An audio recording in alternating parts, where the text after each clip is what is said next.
Ngayong maulan at malamig ang panahon, parang sarap humigop ng mainit, masarap at maasim na sabaw ng sinigang na baboy. Kaya tara, samahan niyo ako magluto. Meron tayo ditong kasim ng baboy, sinigang mix sa gabi, kangkong, talong, labanos, aromatics. Mainit na kawali, magigisa lang tayo ng bawang, sibuyas, and kamatis. Gisahin lang hanggang sa maluto at madurog na ang kamatis, and then ilagay na ang ating pork. Ganito pala yung ginagawa ko sa karne. Piniprito ko muna para maging golden brown both sides. Optional lang naman siya, pero para sa akin kasi mas nakakapakamting na lagyan na ng tubig.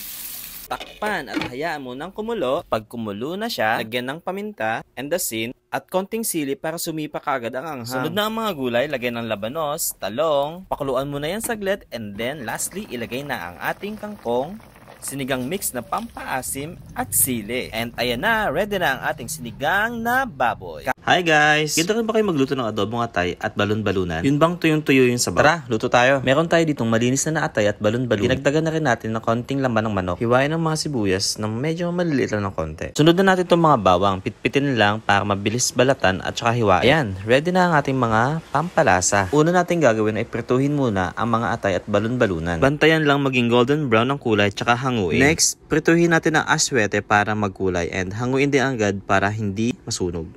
Sunod naman ay gisahin na natin ang ating bawang at sibuyas. Ilagay na yung manok at haluin ng konti. Sunod naman ay ilagay na natin ang fried atay at balon-balunan at saka itlog. Lagyan ng paminta, dahon ng laurel at saka toyo, asukal pang neutralize ng lasa, last, suka. Haluin lang at takpan hanggang sa maluto. And ayan na, ready na ang ating pinatuyo ang adobong atay at balon-balunan. Hi guys! Favorite nyo ba ang fried chicken? Kaya tara, luto tayo. At hindi na natin kailangan ng oil dito dahil gagamit tayo ng air fryer para mas mabilis at very easy lang ang ating pagluluto. Bumili lang pala ako dito ng ready to cook fried chicken for only 199 pesos. Sale price, and may kasama na siyang breading mix sa loob. And total of 9 chicken drumsticks, kaya talagang sulit ito. Coat lang natin lahat ng chicken sa ating breading mix and make sure na covered lahat ng surface ng chicken. Alam nyo ba guys, na nagpabili pa ako ng extra breading mix kasi akala ko kukulangan yung free kasing konti, but it turns out na sakto lang naman pala. Wala lang, share ko lang.